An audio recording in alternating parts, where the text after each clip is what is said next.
아브람의 아내 사레는 출산하지 못하였고 그에게 한 여종이 있으니 애굽 사람이요 이름은 하갈이라. 사레가 아브람에게 이르되 여호와께서 내 출산을 허락하지 아니하셨으니 원하건대 내 여종에게 들어가라. 내가 혹 그로 말미암아 자녀를 얻을까 하노라. 아브람이 사레의 말을 들으니라. 아브람의 아내 사레가 그 여종 애굽 사람 하갈을 데려다가 그 남편 아브람에게 첩으로 준 때는 아브람이 가나안 땅에 거주한 지 10년 후였더라. 아브람이 하갈과 동침하였더니 하갈이 임신하매 그가 자기의 임신함을 알고 그의 여주인을 멸시한지라. 사레가 아브람에게 이르되 내가 받는 모욕은 당신이 받아야 옳도다. 내가 나의 여종을 당신의 품에 두었거늘 그가 자기의 임신함을 알고 나를 멸시하니 당신과 나 사이에 여호와께서 판단하시기를 원하노라. 당신의 여종은 당신의 수중에 있으니 당신의 눈에 좋을 대로 그에게 행하라. 하매 사레가 하갈을 학대하였더니 하갈이 사레 앞에서 도망하였더라. 여호와의 사자가 광야의 샘물 곁 곧 술길 샘 곁에서 그를 만나 이르되 사레의 여종 하갈아, 내가 어디서 왔으며 어디로 가느냐? 나는 내 여주인 사리를 피하여 도망하나이다. 내 여주인에게로 돌아가서 그 수하에 복종하라. 내가 내 실을 크게 번성하여 그 수가 많아 셀 수 없게 하리라.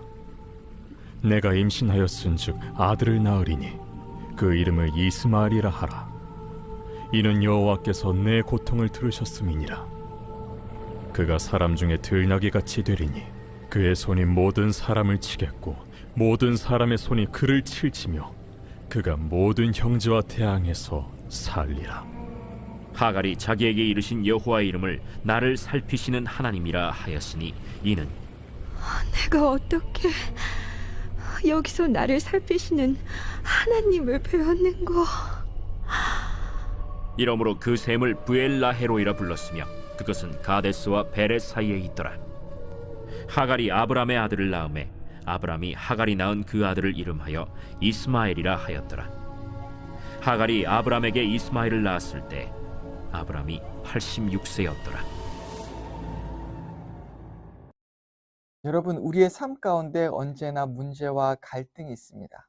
이 문제와 갈등은 죄와 깊게 연관되어 있기 때문에 죄로 가득한 이 세상, 그리고 죄인들이 살아가는 이 세상 가운데 문제와 갈등은 피할 수 없는 것입니다. 죄가 세상에 들어온 이래로 문제와 갈등이 계속해서 생겨나고 있는 것이고요. 우리가 어쩌면 죽기까지 이 문제와 갈등은 우리가 계속해서 마주해야 하는 큰 우리가 피할 수 없는 큰 장애물이라고 말할 수 있는 것이죠. 우리가 너무나 잘 알고 있는 이스라엘과 그리고 이 중동 주변 이슬람 국가들의 모습을 보십시오. 그들은 서로가 서로를 미워하고 또 갈등과 문제 가운데 놓여 있습니다. 오늘 이 큐티의 본문의 말씀은 그들이 처한 그 갈등과 그 문제, 그들의 역사 속에서 계속해서 반복되어서 나타났던 그 뿌리를 우리에게 보여주고 있습니다. 오늘 본문의 말씀을 우리가 함께 살펴봤으면 좋겠는데요. 창세기 16장의 말씀입니다. 창세기 16장에 어떤 말씀이 나옵니까?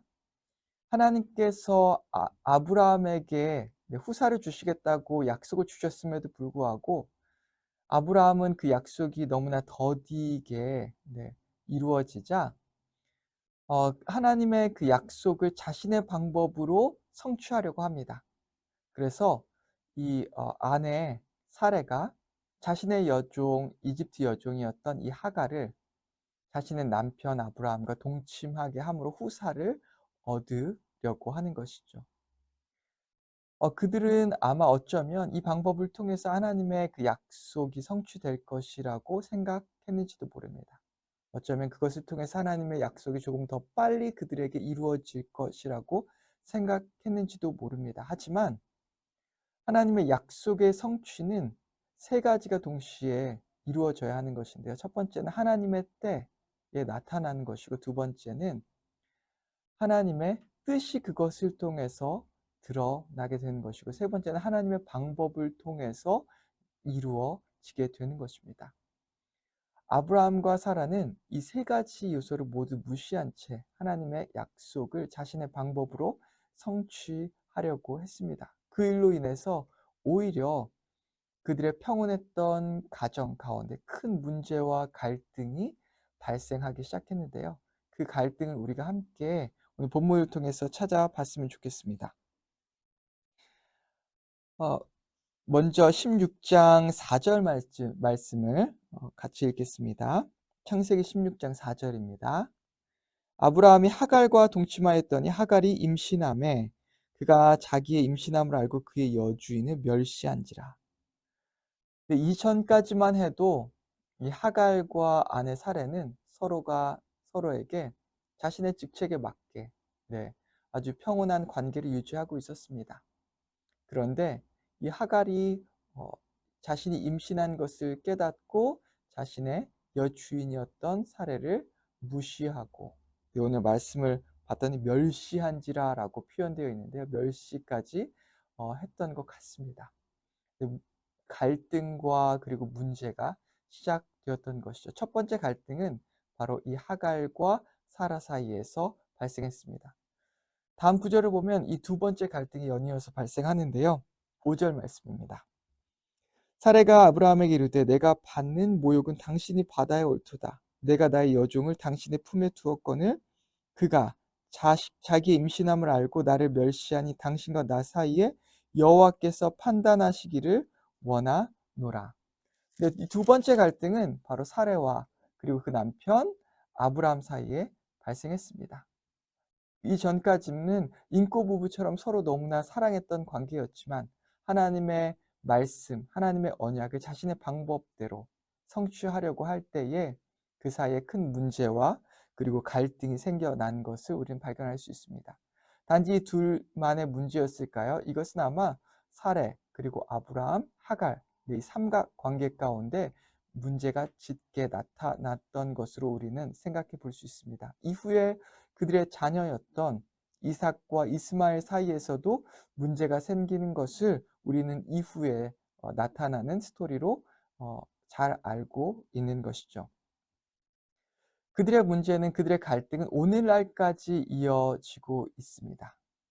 근데 이들의 모습을 보면서 우리는 아브라함과 이 사라, 하나님의 약속을 자신의 방법대로 자신의 때에 맞추어서 하나님의 뜻과 상관없이 자신의 뜻대로 이루려고 하는 이들의 모습이 꼭 우리와 너무 닮아 있지 않나 생각해 봅니다. 오늘날 많은 크리스찬들과 교회들이 스스로의 방법대로 스스로의 이 때에 맞추어서 부흥을 이루어 보려고 하다가 오히려 그 가운데, 그 교회 가운데 많은 갈등이 일어나고 그리고 더욱더 문제만 불거지는 일들이 얼마나 많이 일어납니까? 가정에서도 마찬가지입니다. 하나님께서 약속하셨던 그 축복을, 자신의 성공을 더 빨리 이루려고 하다가 오히려 그것으로 인해서 갈등과 문제만 더 커져서 결국 이혼으로 끝나는, 혹은 더 큰 가정의 문제가 발생하는 가정들이 얼마나 많이 있습니까? 오늘 이 본문을 통해서 우리는 하나님의 뜻, 하나님의 약속을 어떻게 우리가 성취해야 하는지를 또한 발견할 수 있는 것입니다. 하나님의 약속을 불신앙으로 반응할 때에 오히려 갈등과 문제가 더 커진다라는 것을 알고, 우리는 오히려 잠잠하게 인내하면서 하나님께서 주신 그 약속을 기다린 것이 오히려 우리 안에 있는 갈등과 문제를 더 축소시키고, 결국에는 그것이 하나님께서 하나님의 방법으로 그 문제를 해결해 주시는 것을 보는 놀라운 기회가 될 것이라고 저는 확언합니다. 오늘 말씀을 통해서 또 한 가지 우리가 발견할 수 있는 교훈은, 이런 문제와 그리고 갈등 가운데 휩싸인 이 사람들 가운데 하나님의 자비로서 이 가정을 구원해 주신다라고 하는 것입니다.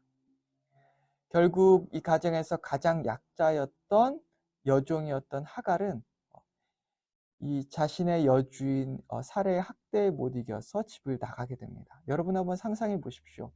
광야 가운데 임신한 여인이 정처 없이 방황하면서 돌아다니는 모습을 생각해 보십시오.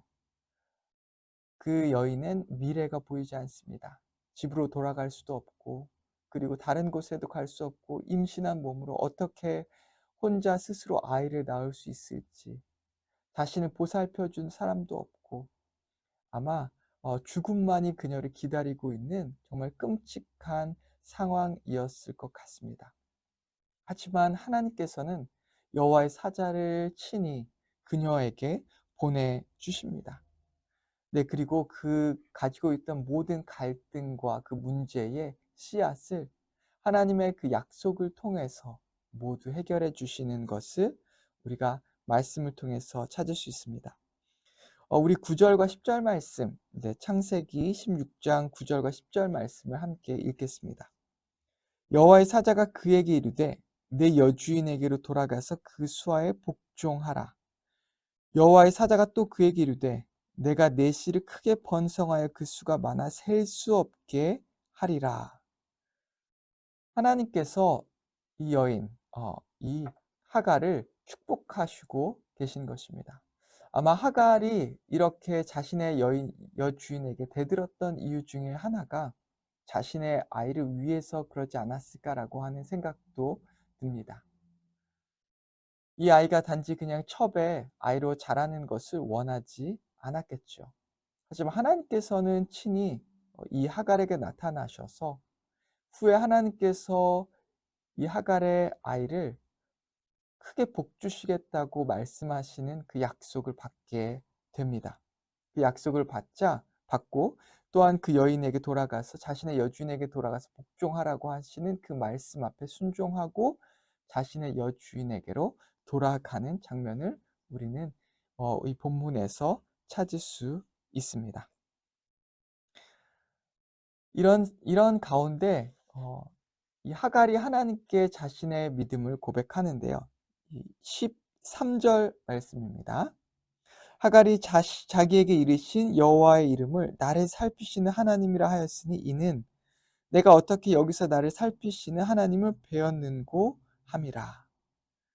정처 없이 방황하고 이제 죽음만을 기다리고 있던 이 하갈에게 하나님께서 스스로 나타나셔서 그를 만나주시고 그에게 약속하시고 그를 축복하시는 그 장면을 통해서 그는 그 하나님을 이렇게 고백합니다. 나를 살피시는 하나님이다 라고 말씀하고 있는 것입니다. 오늘 본문을 통해서 우리는 우리를 긍휼히 여기시고 구원하시는 그 하나님의 성품을 발견하게 됩니다. 가장 낮고 천한 이 하갈까지도 하나님께서는 그가 그냥 죽게 내버려 두지 아니하시고 그에게 나타나셔서 또 그의 문제를 해결해 주시고 그에게 축복하시고 또한 그를 구원하시는 모습을 보이셨습니다. 문제와 갈등 가운데 놓여 있는 우리도 어쩌면 그 문제와 갈등을 우리가 자초했을지라도 하나님께서는 우리를 여전히 사랑하시고 그 문제를 해결해 주시기를 원하십니다. 우리의 모든 것들을 아시고 살피신 그 하나님, 여러분 그 하나님을 잠잠히 오늘 찾아보지 않으시겠습니까? 그 하나님을 간절히 찾으며 그분께 기도하며 나아갈 때 우리는 그 하나님을 만날 수 있고 그분의 자비하심으로 우리를 구원하시는 나를 살피시는 하나님이라고 하갈이 고백했던 그 고백처럼 같은 고백을 주님께 드리는 여러분과 제가 되기를 주님의 이름으로 축복합니다. 같이 기도하겠습니다. 하나님 아버지 감사합니다. 하나님의 그 언약에 불신앙으로 반응할 때 오히려 큰 문제와 갈등이 불거지는 것을 오늘 본문을 통해서 발견했습니다. 하지만 그 문제와 갈등 가운데에서도 하나님께서는 아무런 희망 없이 광야 가운데 방황하고 있던 이 하갈을 찾아오셨고 그를 구원해 주셨던 것처럼 아버지 오늘 우리를 불쌍히 여기시고 구원하시는 하나님이심을 고백합니다. 혹시 우리가 하나님을 멀리 떠나 있다면 아버지 이 시간을 통해서 다시 하나님께 돌아올 수 있게 인도하시고 나를 살피시고 구원하시고 자비로서 안아주시는 그 하나님을 찾을 수 있게 인도하여 주시옵소서. 예수님의 이름으로 기도했습니다. 아멘.